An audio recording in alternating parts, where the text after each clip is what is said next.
You think you're merely sending this splendid foot soldier back home to Argonne with his tail between his legs, but I say you are executing his soul!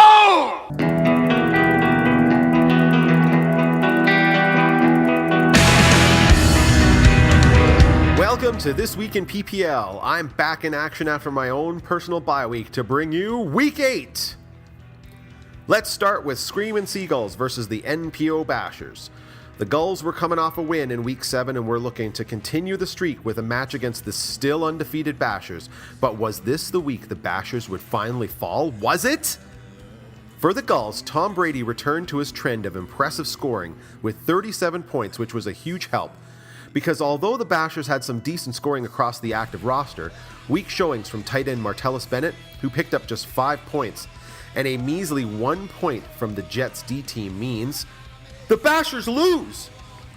After 7 straight wins to the start of the season, the Bashers finally fall by a very narrow margin of 111 to 108.5.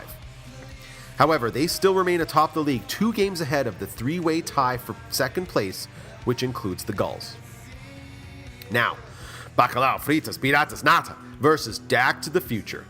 Both the Piratas and Dak were losers in Week 7, and if either of them were playing almost anyone else this week, they both would have continued that losing trend. For the Piratas, a pair of 22s from both running backs Matt Forte and Theo Riddick wasn't enough to overcome poor performances from QB Russell Wilson, who for the second week in a row scored less than 10 points, and flex running back Niall Davis, who scored just a single point. Maybe the Piratas should do what the Packers just did to Davis. Release him! QB Dak Prescott would be the deciding factor in this match as he picked up 30 points for the winners, and Dak to the future snapped a 2-game losing streak with a 100 to 90.5 victory. Next up, Buffalo Furacão versus Sharp Street Papenmeyer. Furacão lost in Week 7, and we're really hoping that a huge 43 points from QB Derek Carr would get them back in the win column. Except flex running back Ty Montgomery had other plans in mind, picking up 0.0. To be fair, Montgomery is battling an illness, but I'm sure Furacão is kicking themselves for not picking up on that game time decision. For Papenmeyer, they also saw huge gains from their QB as Aaron Rodgers scores 41 points. Add in a nice 29 points from wideout Amari Cooper, and Papenmeyer continue their winning ways, topping Furacão 136 to 120.5.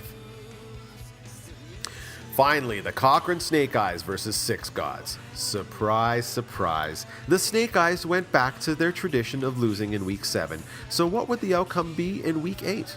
Well, at least QB Matt Ryan didn't disappoint with 29 points, but do you know who did disappoint? All of the Minnesota Vikings.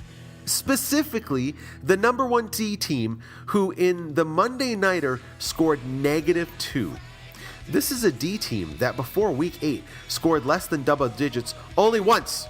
Oh, and also supposed high-ranking tight end Kyle Rudolph, after a strong start this season, decided that 3 weeks of mediocrity was a good idea. And this is against the fucking Bears! Bullshit!